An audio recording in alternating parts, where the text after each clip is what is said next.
intersección de la recta con nuestro plano, ¿verdad? Entonces, ¿qué tenemos que ver? O recordar que para obtener intersección entre la recta y el plano, nosotros sabemos que tenemos que conocer la ecuación de la recta. Entonces, tenemos la recta L1 y es una recta en un plano tridimensional, ¿verdad? Entonces tenemos X, Y, Z. Pero la ecuación de la recta, ¿verdad? Es P, ¿verdad? Más T por B. Quiere decir que esta es la recta expresada de manera paramétrica. Un punto más un valor T por un vector donde se encuentra la dirección. O sea, quiere decir que para tener la ecuación de la recta podemos conocerla teniendo un punto, teniendo una constante T y el vector dirección. Esa es una forma también de determinar la ecuación de la recta, además de la que conocemos tradicionalmente. O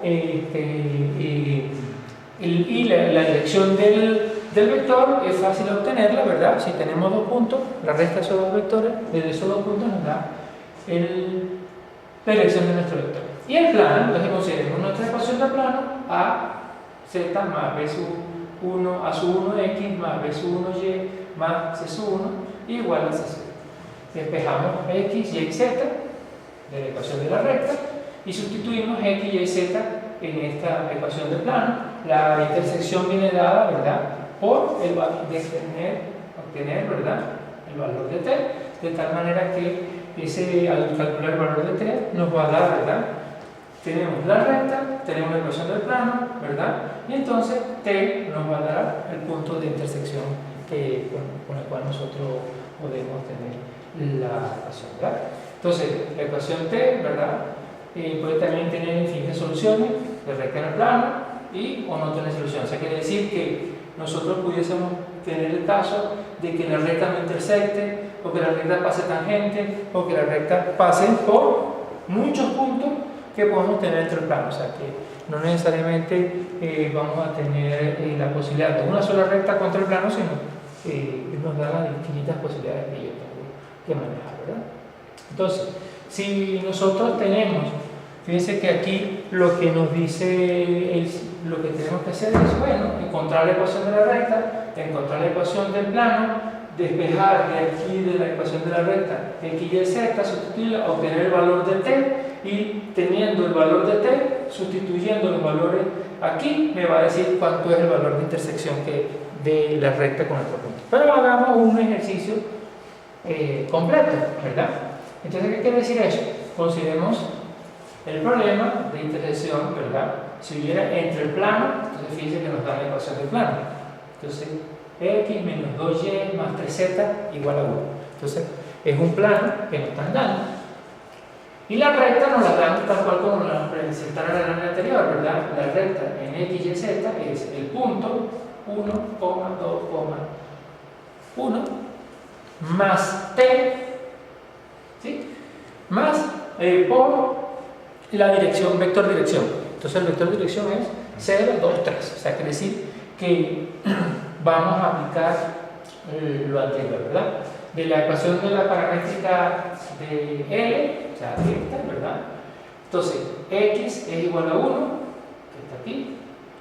Y, ¿verdad?, es igual a 2 más 2t, entonces este más t por 2, y z, entonces tenemos x igual a 1 más t por 0, entonces queda que x es igual a 1. Y, ¿cómo sabemos cuánto vale el valor de y? Ah, bueno, 2 más t por 2, ¿sí? Y z es igual a ¿quién? A 1 más t por 3. Entonces ya tenemos el valor de x, y, z en función de la línea recta, ¿cierto? Ahora bien, conocemos la ecuación del plano. ¿Qué tenemos que hacer? Sustituir los valores de x y z en la ecuación del plano, ¿sí? Entonces sustituimos y se dan cuenta que aquí tengo x, pero x ¿cuánto vale? 1. ¿Cuánto vale y? Y vale 2 más 2t. Entonces sería 2 más 2t por 2 más 3z. ¿Y cuánto vale z? 1 más 3t, ¿sí? Resolvemos esa ecuacioncita que está allí, que queda lineal, ¿verdad? Eso que quería, ¿Qué significa? 2 por 2, 4, más 4t, 3 más 9t, y nos queda nuestra ecuación lineal, de la cual podemos despejar t, ¿verdad? Con este valor de t, ¿sí?, lo sustituimos acá y nos dice, el punto de intersección es x1, y igual a 2 más 2 por t, pero t vale 1/5, entonces sería 2 más 2/5, esto sería 1 más 3/5, ¿sí?, que es lo que está aquí, ¿sí?, la ecuación. Y el punto de intersección de nuestra recta con nuestro plano es este punto que está aquí. Pero entonces lo fundamental va a ser el valor de t. Si el valor de t es positivo, entonces va a haber intersección. Si es negativo, etc. Si es 0, entonces eso es lo que vamos a evaluar, porque va a depender el valor de t si hay o no hay intersección. Cuando t es positivo, entonces hay intersección. Entonces lo que hacemos es intersección. Si no es negativo, es tangente. Si es 0, no hay intersección. Eso lo vamos a ver más adelante.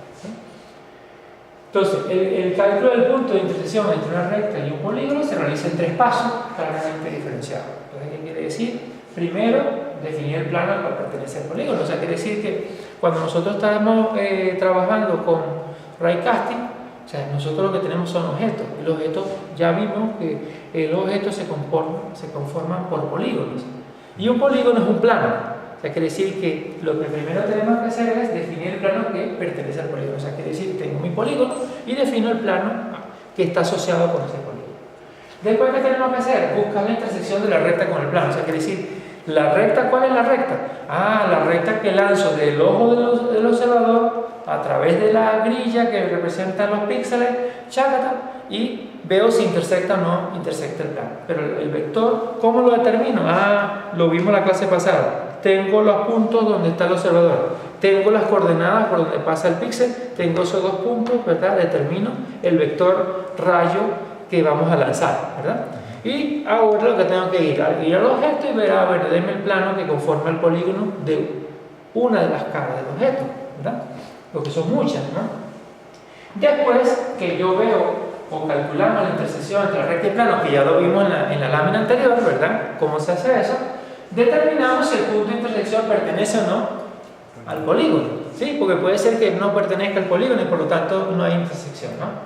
Entonces ahí dice, la solución a este problema es de mucha utilidad en computación gráfica, ya que la implementación del algoritmo raycasting, que es el que vimos en la clase pasada, ¿verdad? Ya que este es el principio, ¿no? Y en este caso, la recta, en vez de ser una recta, en vez de reducir el problema a la intersección de entre una recta y un plano, pues en el caso de raycasting es la intersección entre el rayo y el polígono que nosotros queremos visualizar, ver si, en el caso de raycasting recordemos que es para determinar si se puede ver o no se puede ver el objeto, ¿okay? Bien, entonces los primeros pasos obviamente, ¿verdad? Rayos intersectan el polígono, no necesariamente hacerlo en el plano que contiene. Entonces fíjense que aquí tengo rayos, entonces lanzamos rayos, ¿no? Y no necesariamente este rayo intersectó el plano que conforma, ¿verdad?, el polígono de la cara de ese objeto. O sea, quiere decir que yo puedo lanzar muchos rayos, aquí tengo otro rayo, sí, me intersectó. Entonces que podemos decir que no todos los rayos, como lo vimos en la clase pasada, no todos los rayos que se lanzan desde el punto de donde está el observador intersectan a los objetos que están en escena. La intersección o no la intersección nos va a permitir, ¿verdad?, ver si el objeto está cercano o no está cercano, ¿verdad? Entonces podemos ver esto, ¿verdad? Porque en el caso de la lámina número 2 que presentamos, nos daban la ecuación del plano, ¿cierto? Pero ¿qué pasa cuando no nos dan la ecuación del plano? ¿Qué es lo que pasa, verdad? O sea, pues tenemos los objetos, tenemos que entonces determinar la ecuación del plano. Después que determinamos la ecuación del plano, determinar la recta, determinar la intersección y después especificar si hay intersección o no, ¿verdad? Entonces, el primer paso, entonces fíjense que aquí están los pasos que tenemos que hacer, perdón. Definir el plano, buscar la intersección y después determinar las cosas, ¿no? Entonces, primer paso, definición del plano, ¿verdad? Entonces, la información geométrica que tenemos, si tenemos, se dan cuenta, este plano, ¿sí?, o ese polígono está conformado por puntos. Entonces, ¿qué es lo que necesitamos para determinar la ecuación del plano? Entonces, necesitamos los puntos y necesitamos la normal al plano. Entonces, para eso, a la hora de definir los polígonos, la información geométrica más significativa se puede registrarse de ello en su vértice. Entonces, dado un polígono, tomando 3 de sus vértices, ¿sí? P0, P1, P2, es posible encontrar vector B1, ¿sí? Que está aquí, vector, que el vector B1, tengo este punto, tengo este punto y tengo este punto, el vector B1, ¿cómo sería? P2 menos, en este caso P1 menos P0. Y si tengo el punto P0 y P1, ¿verdad? Este vector B2 es la resta de P2 menos P0, ¿cierto? Quiere decir que tengo un plano formado por estos 3 puntos, que para conformar un plano lo mínimo que necesito son 2 puntos, perdón, son 3 puntos, ¿cierto? Porque 2 puntos me definen una recta, 3 puntos me definen un plano. Teniendo los 3 puntos que están sobre el polígono, ¿verdad? Determino el plano que está dentro del polígono, y para determinar el plano, pues lo que necesito es los 3 puntos que ya vemos aquí, P0, P1, P2.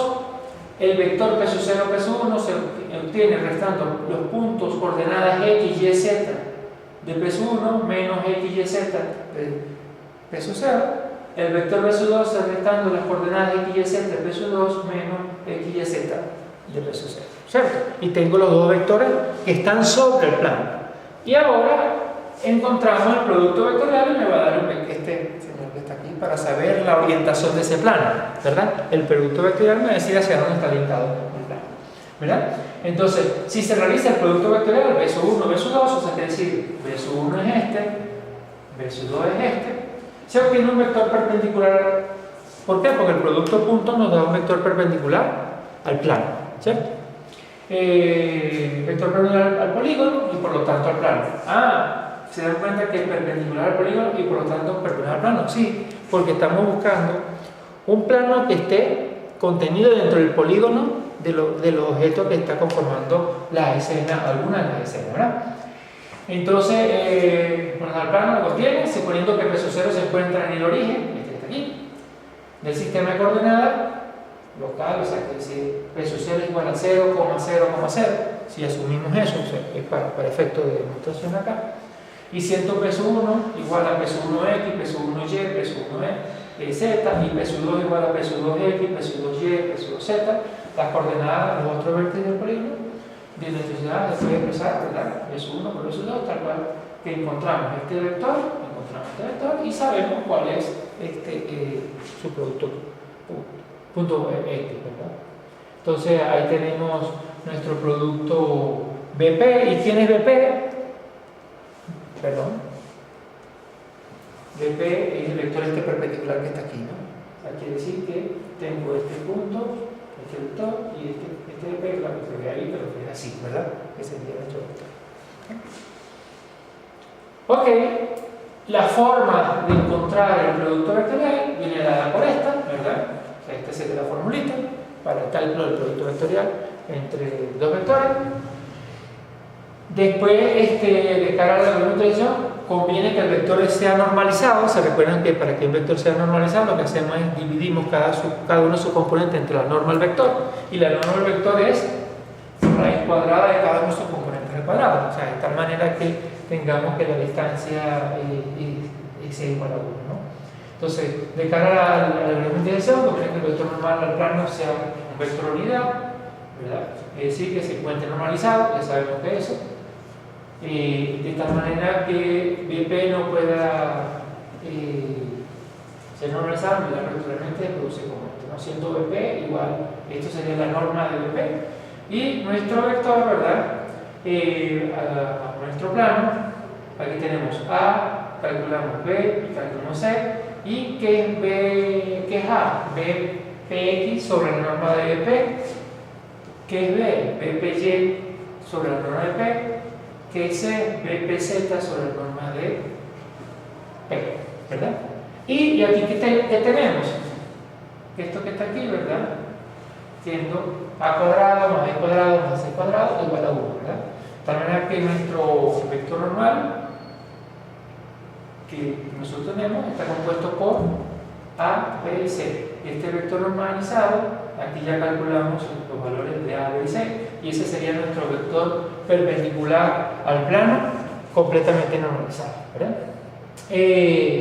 Cualquier producto escalar entre Bn y cualquier valor del plano resulta por 0, ¿verdad? ¿Por qué? Porque el producto escalar entre cualquier vector n por otro vector, como es este producto escalar, es coseno de 90 y coseno de 90, ¿verdad? ¿Cuánto da coseno de 90? ¿Ah? 0. Cualquier valor por 0 da 0. ¿Bien? Entonces quiere decir que, y aquí lo decimos, ¿verdad?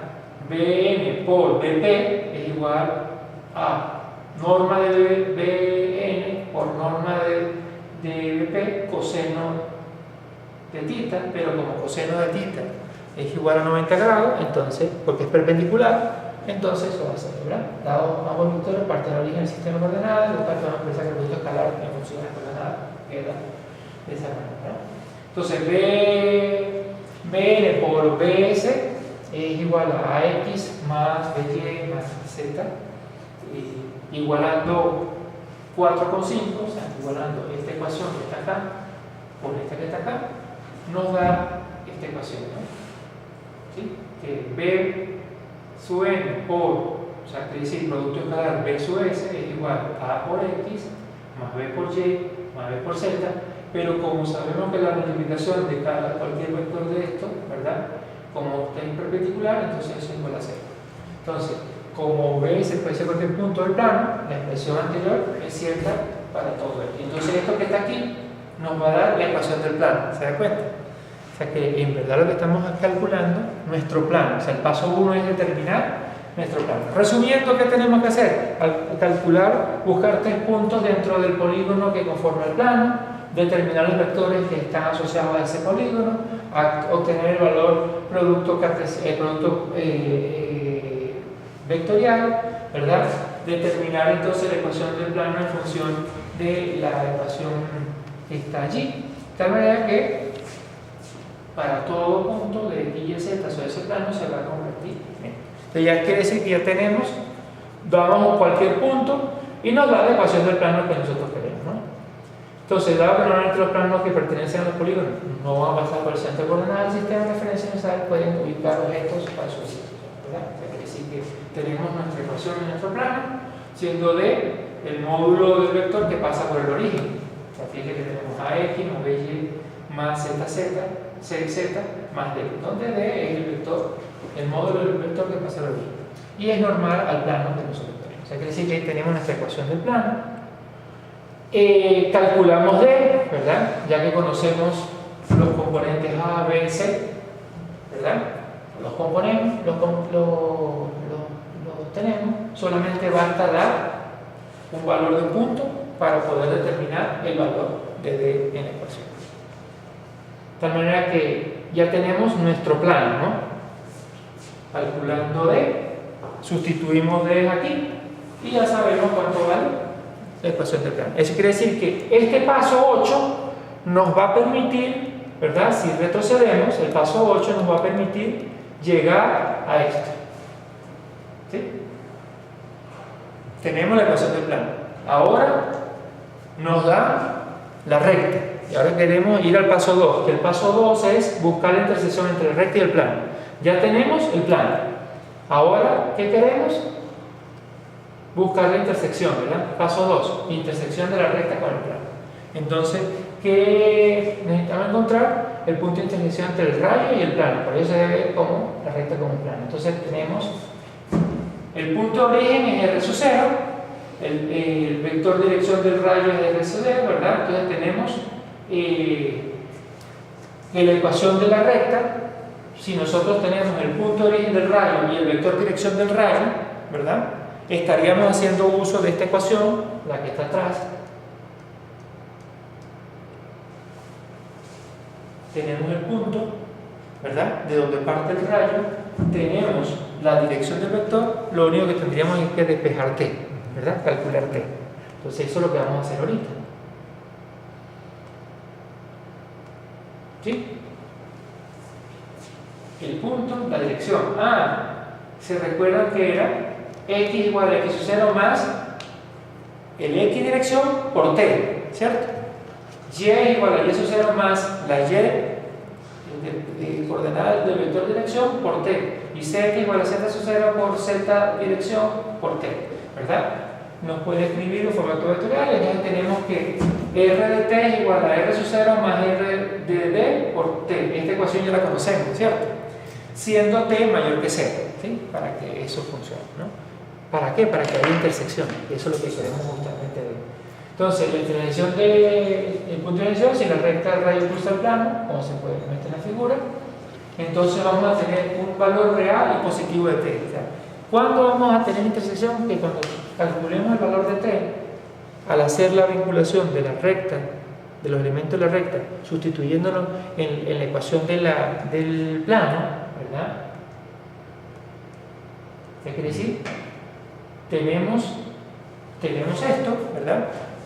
Necesitamos sustituir el valor de x, que lo vamos a calcular con la recta, el de y y el de z, ¿verdad? Que los vamos a sacar de aquí, x, y y z, ¿cierto?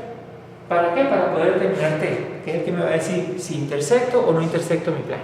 Entonces, si la recta cruza el plano, como se muestra en la figura, ¿verdad? Si el rayo está aquí y choca contra el plano y lo cruza, ¿verdad? Ha de existir un valor real positivo de t, ¿cierto? Que ya lo vimos en el ejemplito de arrancada, ¿verdad? T nos dio positivo, y al darnos t positivo, entonces hay intersección, y aquí nos lo están reafirmando.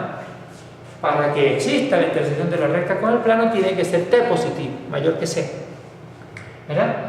Aplicando la ecuación 9, entonces la ecuación 9 es esta que está aquí, esta que está aquí.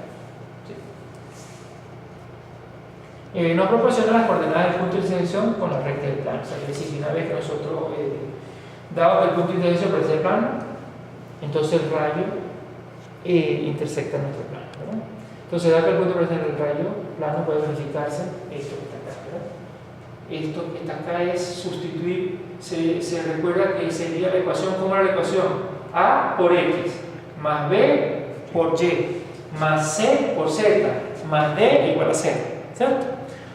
Pero ¿quién es x? X lo tenemos aquí. Perdón, aquí. X origen más x dirección por t. Sustituimos y entonces nos da esta ecuacióncita que está acá, ¿cierto? Porque el valor de d ya lo conocemos, es darle cualquier punto del plano y me determina d, ¿cierto? Calculamos t, ¿verdad? Entonces, esto que está aquí, el numerador, tenemos el producto escalar de la normal al plano y el origen al rayo, y el denominador el producto escalar de la normal y el plano. Entonces, quiere decir que aquí este es un producto escalar y este es otro producto escalar. Para hacer el cálculo más eficiente, comenzamos primero a calcular el producto escalar del denominador, ¿verdad? ¿Qué quiere decir esto? Tengo que primero calcular el producto escalar del denominador. ¿Por qué? Porque si el denominador nos da 0, entonces t es infinito. Si el denominador nos da negativo, no hay intersección. Si el denominador nos da mayor que 0, entonces sí hay intersección. ¿Se da cuenta? Entonces no vale la pena calcular primero el numerador cuando en verdad el denominador es el que me va a decir si hubo o no intersección. Si me da positivo, entonces bueno, calculo dónde está el punto de intersección. ¿Se dan cuenta? Por eso es lo que dice aquí, ¿no? En el numerador tenemos el producto escalar de la normal al plano y el origen del rayo. Y en el denominador el producto escalar de la normal al plano y el vector de dirección del rayo. Para hacer el cálculo más eficiente, la ecuación 12, que es la que estamos viendo aquí, esta que está aquí se resume en esta, ¿cierto? Porque esto que está aquí es el producto escalar y esto que está aquí es otro producto escalar. O sea, esta que está aquí, la 12, es igual a la 13, ¿sí? Entonces, el cálculo de 12 comenzamos primero a calcular el producto del denominador. Dependiendo del valor que se tome, menor, igual o mayor que 0, estaremos en diferentes situaciones. Si BD, que es el denominador, ¿verdad? Si BD es igual a 0, el rayo es paralelo al plano. Entonces, si es paralelo al plano, no nos interesa, ¿verdad? Porque no intersecta. O sea, quiere decir que, bueno, palo pasa rozando. ¿Sí? forma un ángulo de 90 grados con la normal y por lo tanto no existirá intersección entre ambas. ¿Sí? Al ser paralelo puede ocurrir que el rayo avance a lo largo del plano, aunque este caso no tiene importancia ya que en la visualización del plano no se prevé posibilidad de que esto aparezca de canto. O sea, tú no vas a ver, si yo tengo el plano así, pues lo máximo que vas a ver es la recta, ¿cierto? No vas a ver el objeto, ¿cierto? Porque para que lo veas tiene que estar de frente o algo claro. Si lo ves así, pues está pasando el rayo tangente al objeto, ¿no? Entonces, si BD es mayor que 0, es perpendicular normal. Si BD es menor que 0, calcular el numerador, se calcula el valor de T, de tal manera que nosotros podamos ponerlo. De tal manera que con eso nosotros podemos determinar si hay intersección o no hay intersección dentro de entre la recta y el plano. Y BD menor que 0, por lo que el numerador es negativo, ¿no? Exactamente. Ajá. ¿Sí? Porque fíjense que aquí el numerador es negativo. Entonces, si tengo esto negativo, esto negativo, negativo, negativo, da positivo. ¿Sí? No hace falta, o sea, no, si nos da positivo esto, entonces esto nos va a dar negativo. ¿Cierto? Entonces, si BD es mayor que 0, perpendicular normal. Si BD es negativo, se calcula el numerador. ¿Por qué? Porque si es negativo, perdón. Si es negativo, entonces tenemos intersección. Y T va a ser positivo, ¿verdad? Que es lo que nosotros habíamos inicialmente propuesto. ¿Sí? Bien, entonces con esto es repasar esto para ver el proceso de creación del plano, el proceso de intersección de un plano con una recta, de tal manera que nos ayude a lo que el raycasting, ¿verdad? O sea que de aquí, justamente de aquí es donde sale el raycasting. Solo que en el raycasting que vimos la semana pasada, pues el objeto envolvente, o no el objeto, sino porque los objetos están formados en el centro, sino el constructo envolvente que hemos utilizado es la esfera. Entonces te recuerda que si teníamos dos entradas, teníamos una definición, si teníamos una sola entrada era tangente, etcétera, ¿no? Que se combina. O sea que el raycasting avanzó más, no se determinó, solo porque aquí solamente tenemos la intersección de una recta con un plano. En el caso del raycasting debemos determinar si el objeto se ve o no se ve, ¿cierto? Para ver si se ve o no se ve, tenemos que envolver ese objeto en un contenedor, de tal manera que si yo choco con el contenedor, después determino la distancia que hay desde el choque del contenedor con el observador y veo qué objetos están más cercanos al observador y así sucesivamente, ¿sí? Entonces este algoritmo lo que me permite determinar la intersección entre una recta y el plano. Quiere decir, entre el rayo que se lanza y el plano que se está tratando de visualizar. ¿Sí? Bien, esto es por acá.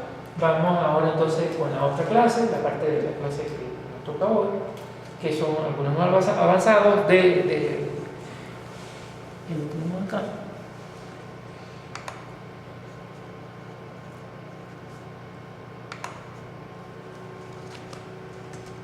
Y en la clase 9, entonces modelo global de iluminación. Entonces fíjense que en la clase pasada estudiamos raycasting como un algoritmo para calcular intersección, ¿verdad? Para determinar si un objeto es visible o no. Y ahora vamos a ver cómo ese raycasting se transforma en el famoso ray tracing para generar lo que conocemos como el modelo global de iluminación. Nosotros hasta ahora hemos manejado un modelo de iluminación basado en solamente cosas básicas, ¿verdad? El modelo de iluminación usando luz del ambiente, luz especular o la parte difusa. Y después que calculamos la iluminación para un punto nada más, entonces decidimos no, el problema no es calcular la iluminación en un punto, ¿verdad? Queremos sombrear o queremos pintar todo el objeto. Y entonces aparecen los modelos de sombreado, ¿verdad? Los modelos de pintado, Gora Chadden, Von Chadden, Flat Chadden, etc. Pero entonces esos modelos solamente sirven para darle color a los polígonos de un objeto. Pero en la vida real, cuando observamos en una escena real, no solamente vamos a darle color a los objetos, queremos calcular las sombras que se generan, queremos también ver los brillos, las transparencias, etc., ¿no? Entonces nace la necesidad de tener lo que se conoce como el modelo global de iluminación. O sea, en el modelo global de iluminación no interviene solamente una sola haz de luz, son muchos haces de luz que hay que calcular. Y entonces hay varios modelos donde aparece entonces el famoso ray tracing, que es entonces una variante del ray casting, ya que el ray casting nos permite determinar solamente qué superficies son visibles. Entonces, usando el algoritmo, nosotros, como sabemos dónde intersectó el objeto, si lo podemos ver o no lo podemos ver, entonces ahora vamos a ver cómo se va a pintar, ¿sí? Y entonces es lo que aparece en el ray tracing, ¿verdad? Entonces ahí algoritmo para la iluminación global, de dos grandes algoritmos. Está uno que se llama el ray tracing, que es un avance del ray casting, ¿verdad? Lo dijimos en la clase anterior. Y un algoritmo de radiosidad. La diferencia entre uno y otro, ¿verdad? Es que el ray casting está mucho más orientado al realismo visual, usando brillos, transparencia, cálculo de sombra, etc. Mientras que el algoritmo de radiosidad está orientado hacia parches, cálculos de cómo se deben pintar esos parches y más que todo a los efectos difusos, o sea, más que todo hacia objetos que son tipo mate, o sea, la preocupación de la radiosidad, y más o menos uno podría decir por el término radiosidad es como si calculásemos la energía que irradia un objeto, pero desde el punto de vista uniforme a lo largo y ancho del objeto, ¿no? Eso es más o menos lo que tiene, ¿no? Entonces, mucha de la luz del ambiente en el mundo real no proviene directamente de la fuente de luz. Quiere decir eso que cuando estamos en una escena tenemos fuente de luz, pero hay objetos que reflejan luz, y entonces ¿cómo se calcula esa luz que se refleja? O sea, de tal manera de que no únicamente vamos a tener en cuenta para el cálculo del modelo de iluminación la luz que se proviene de la fuente, sino esa luz que se irradia, que se emana como efecto de reflexión o efecto de refracción entre los objetos, ¿verdad? Entonces, una extensión del algoritmo ray casting, para que además sea utilizada con una superficie visible, ¿verdad? Sea utilizado para iluminar, ¿verdad? Para poder nosotros poder trabajar con sombra, con reflexión y refracción. Y entonces, eso es lo que es ray tracing, una extensión del algoritmo ray casting, de tal manera que nosotros podamos visualizar sombra, reflexión y refracción. Y otro algoritmo que permite también la iluminación global, el modelo de iluminación global, es el modelo de radiosidad. Entonces, la otra cosa interesante que abona a la diferencia entre los dos algoritmos es que el ray tracing es dependiente del observador. Si nosotros recordamos en la lámina pasada del ray casting, ¿verdad? Tenemos que emanar de donde está el observador un rayo. Entonces eso hace que nuestro algoritmo depende de donde está ubicado el observador, ¿okay? Y entonces el ray tracing, como es una extensión del ray casting, para entonces ahora utilizar el modelado de sombras, transparencias, brillos, etc. Entonces él depende del observador, mientras que la radiosidad no depende del observador. Claro, como he dicho al comienzo de esta lámina, pues la radiosidad es como calcular la energía que emana el objeto de manera uniforme a lo largo y ancho. Independientemente de dónde esté el observador, el objeto está emanando esa energía, ¿cierto? Entonces eso lo maneja este algoritmo. Entonces la diferencia entre el algoritmo de sombreado, que depende del observador, ray tracing, y un algoritmo de radiosidad es, ¿verdad? El algoritmo dependiente del observador discretiza el plano de visión para determinar los puntos en los cuales evalúa la ecuación de iluminación, dada la dirección del observador. O sea, ¿qué quiere decir esto? Que yo no voy a pintar aquellas cosas que el observador no está viendo, ¿cierto? O sea, tengo que ver dónde se está el observador para dividir mi escena, y entonces aquellos elementos que estén dentro de la visual o el cono de visión del observador es lo que yo voy a pintar, ¿verdad? De tal manera que nosotros podamos evaluar la ecuación de iluminación. ¿Y la ecuación de iluminación cuál es? Ya la conocemos. El método de ray tracing lo que hace es, vamos a determinar dónde está el objeto que vamos a ver, se puede ver sí o no, y ahora vamos a iluminarlo. Entonces lo iluminamos ¿cómo? Con la ecuación que ya aprendimos en clases pasadas. ambiente, especular y difuso. ¿Okay? O sea que no hay más cosas que contar. Los algoritmos sombreados independientes del observador discretizan el ambiente procesando. Entonces fíjense que el anterior raycasting, ray tracing, este sería independiente del observador, discretiza el ambiente procesando este fin a proveer suficiente información para evaluar la iluminación que se va a ver independientemente de donde esté el observador. La pregunta entonces está, ¿cuándo usar uno de estos dos enfoques? O sea, ¿cuándo usar uno y cuándo usar el otro? Bueno, eso va a estar en función de la escena que nosotros queramos representar. Si la escena que nosotros queramos representar queremos colocar un alto realismo visual, tal cual como el observador lo pudiese estar viendo desde un punto de vista, entonces usaríamos ray tracing. Si yo no tengo interés en que el objeto se vea con realismo visual en función de la posición donde esté el observador, sino que se vea tal cual como es, independientemente de donde está el observador, pues entonces uso radio ciudad. Entonces los algoritmos sombreados, dependiendo del observador, se pueden utilizar cuando se requieren manejar fenómenos de claridad, ¿verdad? Entonces fíjense lo que dije hace rato, ¿verdad? Los algoritmos sombreados dependientes del observador, como el caso del ray tracing, es cuando yo quiero manejar especularidad. ¿Y qué vamos a entender por especularidad? El brillo, ¿verdad? Se recuerdan que en el modelo de iluminación tenemos la parte difusa, la parte especular, la parte del ambiente. Y cuando hablábamos de la parte especular, estábamos hablando de la parte de brillo, ¿cierto? Entonces, cuando nosotros queremos resaltar en la escena elementos de brillo, o sea, aquellos objetos que tienen brillo, que resalten como tal, entonces debemos usar un algoritmo que sea independiente del observador. ¿Por qué? Porque independientemente de donde se encuentre el observador, ¿verdad? El objeto puede ser que de brillo o no, pero entonces yo no voy a calcular el brillo de un objeto si el objeto no es visto por el observador, ¿cierto? O sea, ¿para qué voy a hacer un esfuerzo computacional para darle el realismo visual a un objeto que no va a ser visto, ¿cierto? Entonces eso es la realidad. Los algoritmos sombreados independientes son altamente recomendados para manejar objetos difusos. Quiere decir que si nosotros tenemos superficies opacas, superficies mates, superficies semi brillantes, podríamos llegar hasta allá, pues entonces es recomendable usar un algoritmo que sería independiente. Entonces vamos con ray tracing, ¿verdad? Ray tracing, y entonces aparece aquí algoritmo de iluminación global ray tracing recursivo. ¿Y por qué es recursivo?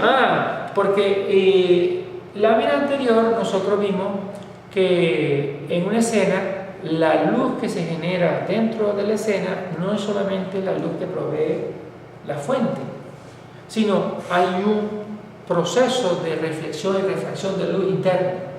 O sea, quiere decir que internamente, una vez que el rayo que choca contra el objeto partiendo del observador, o sea, ¿qué quiere decir? Que si yo tengo una escena, yo soy el observador acá, tengo una escena, ¿verdad? Este es un observador y aquí tengo una escena.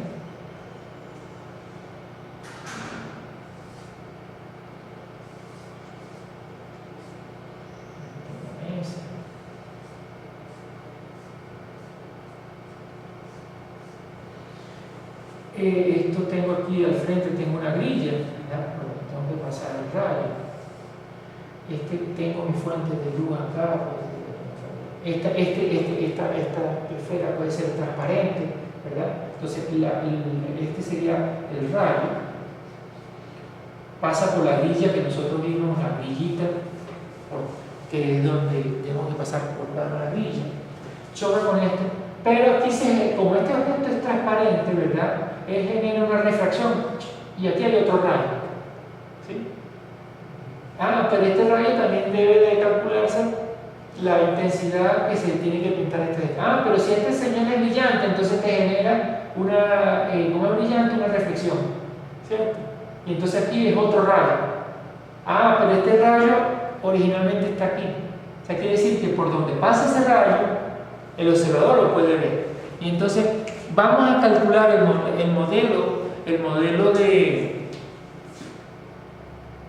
de iluminación Porque aquí tenemos que calcular cuánto hay que pintar aquí, ¿cierto? Después venimos y tenemos que calcular cuánto hay que pintar aquí. Y después venimos, pero es el mismo cálculo, ¿se da cuenta? Entonces es recursivo. ¿Cuándo va a terminar ese proceso? Bueno, cuando el rayo ya no alcance ningún objeto dentro de la escena, ¿cierto? Entonces, como nosotros recordamos de nuestro algoritmo recursivo, que es un algoritmo que se invoca a sí mismo tantas veces como sea necesaria hasta que encuentre el caso base o el caso de salida. El caso de salida en este caso es, no encontré más objetos con el cual intersecta mi rayo, ¿cierto? Entonces, nuestro ray tracing recursivo, una extensión del algoritmo raycasting, el ray tracing, que además de ser utilizado para determinar superficie visible, sirve para manejar sombras, reflexión y refracción. Eso ya lo hemos dicho. Este simple algoritmo permite determinar el color de un píxel en la intersección cercana de un rayo con el objeto, utilizando cualquiera de los modelos de iluminación descritos en el tema 3. ¿Cuál fue el tema 3 nuestro? Modelos de iluminación, ¿cierto? Para calcular las sombras se disparan rayos adicionales desde el punto de intersección hacia la fuente de luz. Esto fue propuesto por Eichel en el 68. Entonces fíjense que nuestro ray tracing, ¿verdad?, permite calcular sombras, reflexión y refracción. Aquí ya lo sabemos, reflexión ¿qué es? Para objetos brillantes, ¿cierto? Refracción es cuando el rayo atraviesa el objeto porque es transparente. Pero para calcular las sombras, entonces, ¿cómo hacemos las sombras? Como dice aquí. Tenemos aquí nuestra fuente de luz. ¿Sí? Y ahora, de la fuente de luz, ¿nosotros qué hacemos? De nuestro punto de intersección, lanzamos rayos hacia la fuente de luz. ¿Sí? De tal manera que aquellos elementos que están frente a la fuente de luz es lo que se va a ver, y lo que esté detrás, entonces es la sombra que se proyecta aquí. ¿Sí? Para calcular la sombra. Entonces, con el caso de la sombra, cada vez que encontremos una intersección, lanzamos de ese punto de intersección un vector hacia la fuente de la luz para determinar qué cosas se van a ver, y todo aquello que esté opuesto detrás de esa intersección no se va a ver, sino se va a ir pintando de negro. O sea, se va haciendo el efecto sombra. ¿Okay? Entonces, el modelo de iluminación propuesto por Whittle en los años 80 extiende el ray tracing para incluir la reflexión especular y la transparencia reflectiva.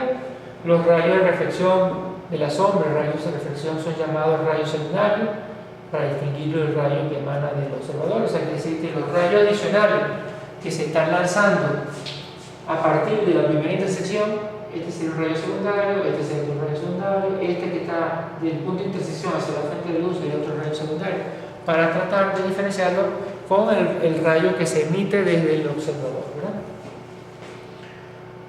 O sea, quiere decir que en nuestro modelo de Whittle, que es el que aparece aquí, del 80, ¿verdad?, ya nosotros lo habíamos más o menos mencionado hace tiempo, ¿verdad? Esto que está aquí es conocido por nosotros.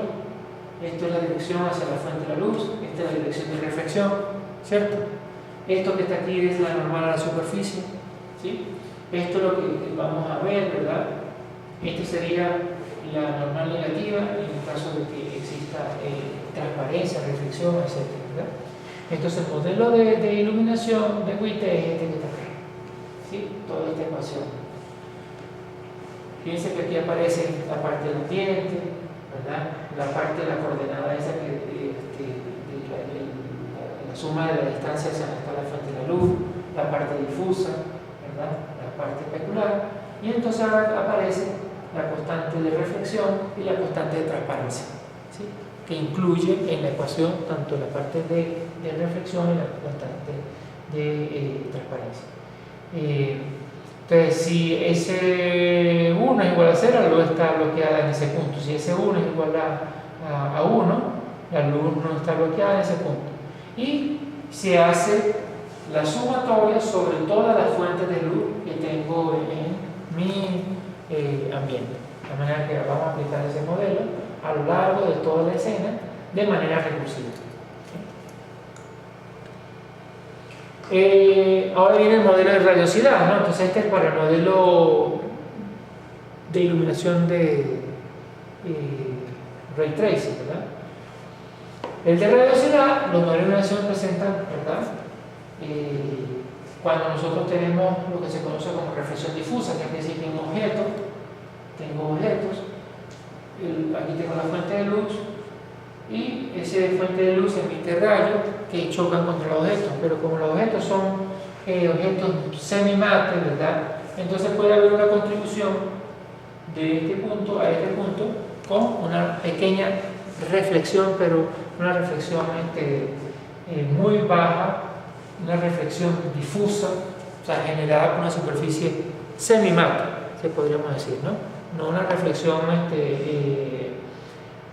completamente brillante, sino muy tenue, ¿no?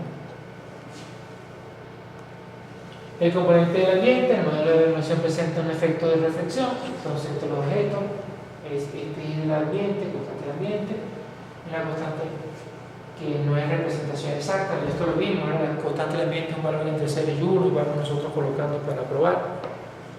El método de radiosidad intenta expresar el término del ambiente de manera exacta, o sea que si cuando estamos en este modelo el Ka es la constante entre 0 y 1 y nosotros la vamos a ajustar ejecutando experimentos para ver cuánto sueño aparece más real de lo que queremos. Pero cuando estamos usando el método de radiosidad, pues este valor de Ka lo trata de calcular de una manera mucho más exacta, de tal manera que nos pueda representar la realidad que tenemos en la escena. Entonces quiere decir que la idea básica del método de radiosidad es considerar el equilibrio de energía en la escena. Es como si nosotros estuviéramos logrando un promedio de todas las contribuciones de iluminación, reflexión que se dan en la escena. Entonces, en la radiosidad se asume que todas las emisiones y reflexiones de radiación son difusas. O sea, para el método de radiosidad, todo lo que se refleje, todo lo que se refracte es difuso. Hace uso de la ley de Lambert, que nosotros la vimos, ¿se acuerdan? Ella normal que se monta y entonces trata de, como es una constante difusa, pues trata de normalizar la reflexión a lo largo y ancho de esa campana. La escena comprende un número de elementos donde cada elemento tiene una intensidad uniforme. Y para la radiosidad se asume que tenemos una escena de sistema cerrado, o sea, quiere decir que el observador no está allí, ¿sí? O sea, porque fíjense que en el sistema de Radio City el observador no existe.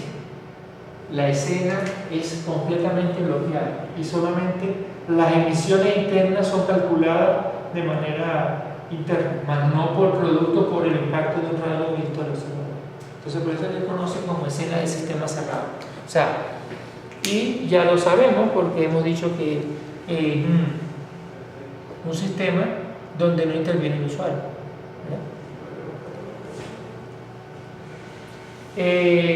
entonces vamos a ver cómo es la mecánica. La mecánica en la ray tracing es que disparamos rayos a partir de donde está el observador por cada una de las grillas, de los centros de grilla hacia la escena y vemos cómo esos rayos intervienen y chocan contra los objetos. En el caso de la radiosidad se divide el ambiente en un número finito de parches. ¿Eso qué significa? Los parches es como si nosotros estuviésemos haciendo una sábana o una cobija de retazo. ¿Sí? De tal manera que nosotros podemos hacer una superficie.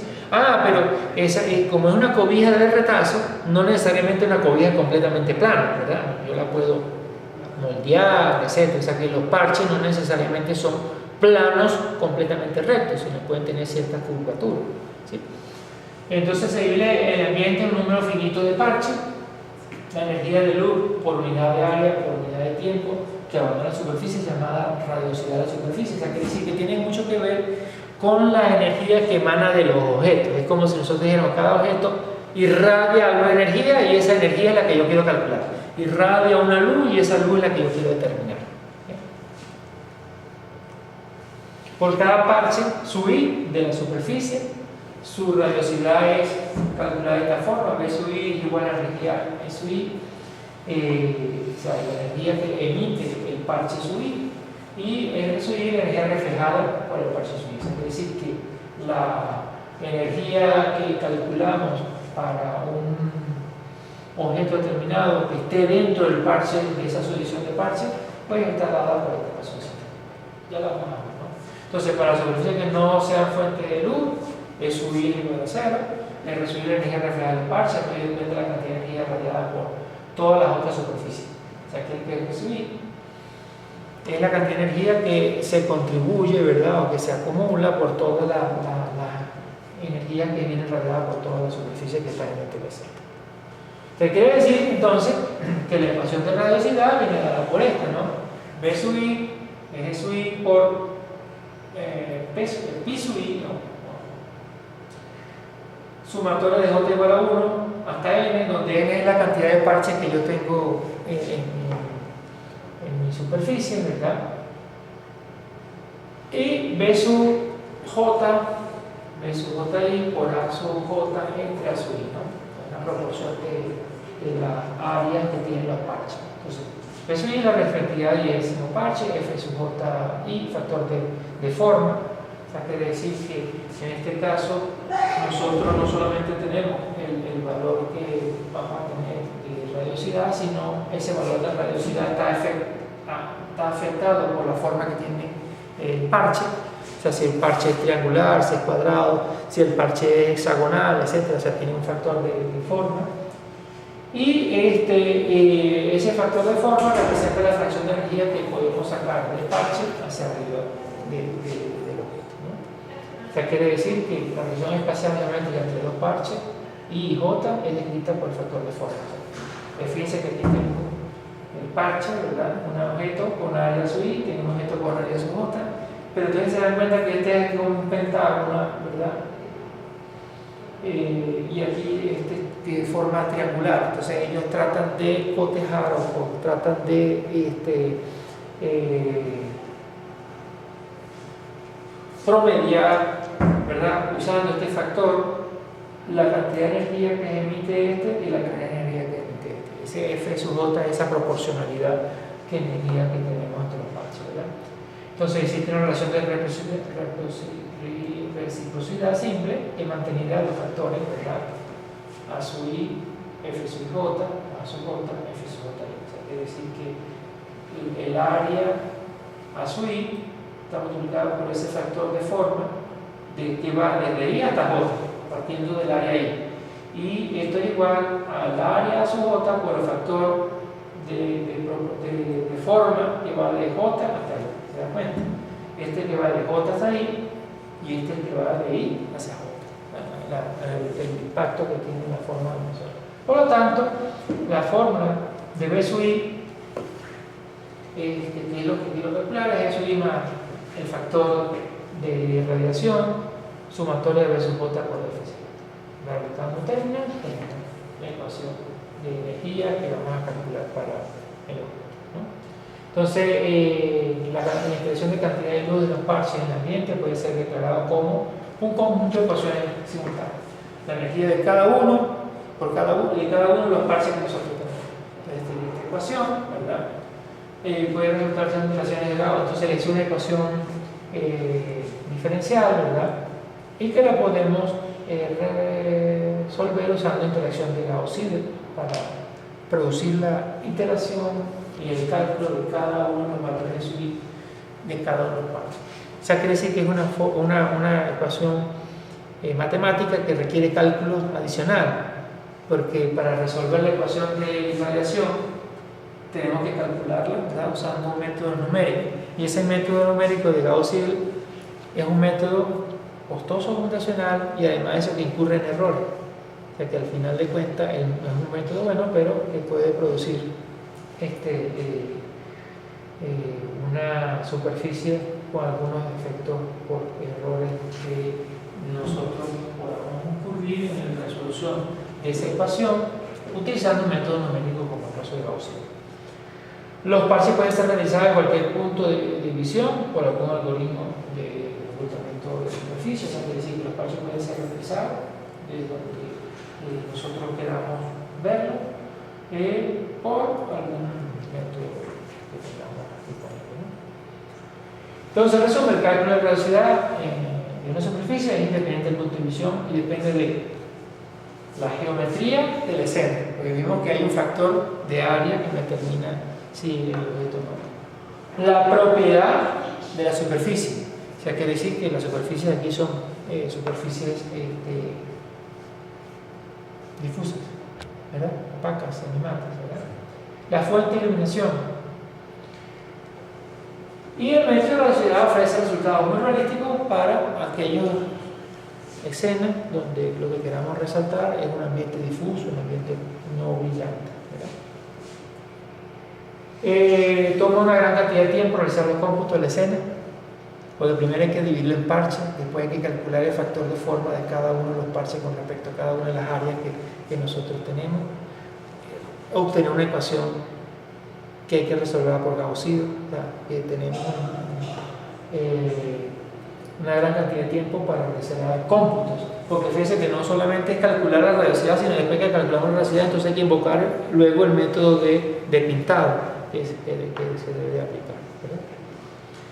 Entonces el método de radiosidad es un tópico de investigación, o sea, es un hot topic todavía en los ambientes de computación gráfica. ¿Y dónde se está investigando? Bueno, se está investigando en acelerar los cálculos de cómo mejorar el algoritmo para incrementar los tiempos de respuesta cuando estamos renderizando usando velocidad. Y el otro punto de estudio, pues extensión para incluir superficies no difusas, porque sería interesante ver cómo ese algoritmo en superficies que sean mixtas, donde hay parte brillante, parte no brillante, cómo se debe de comportar. Después hay dos cositas que me gustaría, o sea, unas láminas que están allí, que ustedes les invito, yo las voy a colocar hoy. He tenido problemas con mi Dropbox, pero que, y la red de la ULA no ha contribuido mucho, y bueno, la red de Venezuela también ha tenido problemas, ¿no? Entonces aquí un ejemplito, bueno, de recasting, a ver si lo carga, ¿verdad? Entonces esta es una página donde hay unos ejemplitos que muestran imágenes, ¿verdad? Donde se utilizó el método de ray tracing. Entonces veamos la belleza, ¿verdad?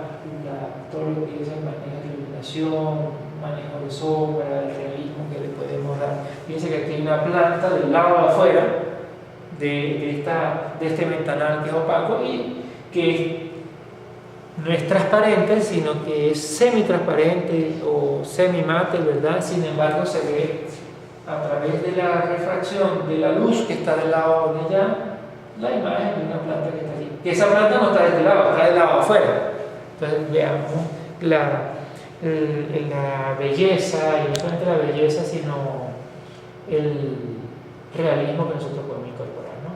Y aquí otras escenas que no las tengo en línea, o sea, porque hay que usar, ¿verdad? Escenas donde se ha utilizado el algoritmo Ray Tracing. Entonces viene el realismo, modelo de iluminación. Fíjense aquí la sombra que se proyecta aquí, ¿verdad?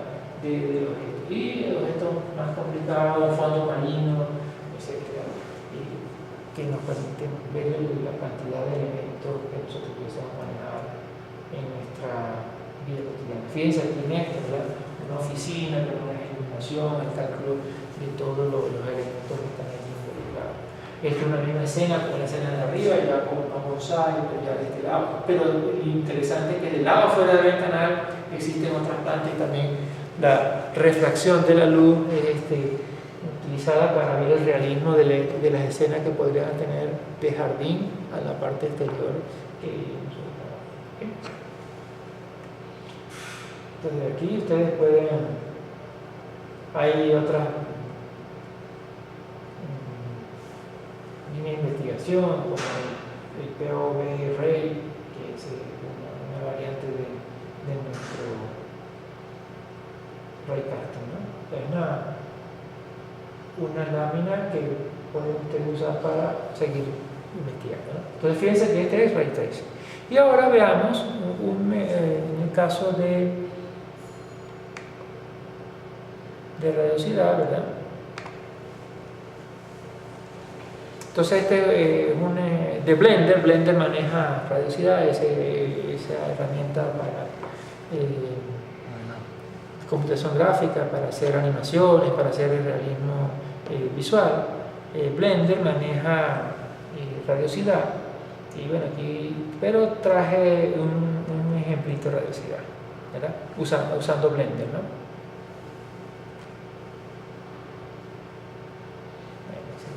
Entonces veamos qué es lo que tenemos aquí, un objeto, pero es opaco, se da cuenta, es así, no hay elementos, se pueden hacer cosas muy perfectas, ¿no?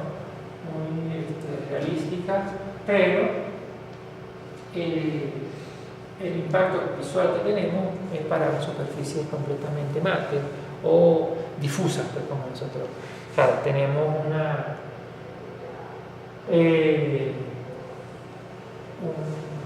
herramienta, ¿verdad?, de Blender que hace uso de la iluminación. Entonces fíjense la diferencia entre uno y otro, ¿no?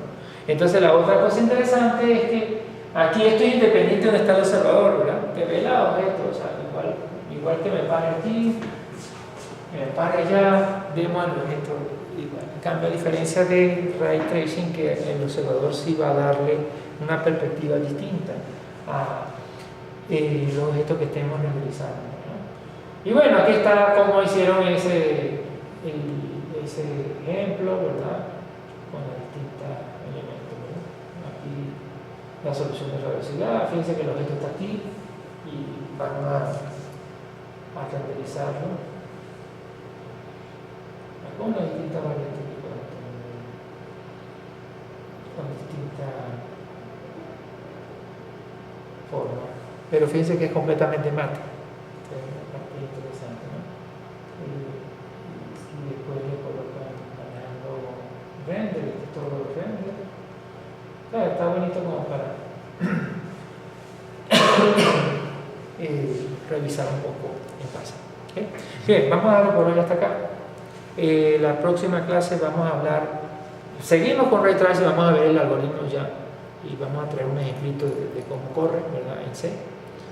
Y vamos a comenzar a hablar sobre modelado usando mallas, modelado usando superficie de Bézier, superficie de Plan, etc. De manera que con esto terminamos una fase, que es todo lo que es el modelado de objetos basado en polígonos convencionales, su renderizado, las distintas formas de renderizado, algoritmos para renderizado. Y ahora vamos a pasar a la otra fase, que es la fase de modelado basado en mallas, basado en superficies, que es bastante interesante porque nos va a dar más posibilidad de modelar objetos más complicados o más complejos, en función de lo que y no solamente objetos más complejos, sino objetos que podamos darle mayor realismo. Porque en el caso del modelado basado en polígonos, para obtener realismo necesitamos incrementar la cantidad de polígonos, ¿cierto? Mientras que en la superficie ya es propia de la estructura la cantidad de polígonos y es como si estuviéramos modelando como sábanas. Entonces la sábana se pega al objeto y cubre el objeto, y de esa forma y podemos pintar internamente con los modelos de iluminación y sombreado que ya conocemos. O sea que podemos modelar ahora basado en superficies, y el modelo renderizado que hemos aprendido se aplica sobre eso, porque al final de cuentas una superficie está formada por polígonos, pero polígonos que se suavizan en función de los puntos de control, los puntos de inflexión, etc. Bien, lo vamos a dejar por hoy hasta aquí. Nos vemos el próximo viernes.